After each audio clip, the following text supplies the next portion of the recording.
dagen en we in het eerste Mexicaan.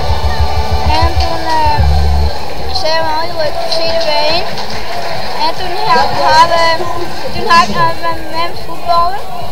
En toen bij de Versierderween gingen we toen de Mexicaanse striep. En wie in de Mexicaan. En toen hebben we al de muziek luisteren op de wijn. En toen had mijn vriendje in een verstappingsje gedaan. En toen hebben we nog even de Beata. Ja, en toen wie Bob Ben.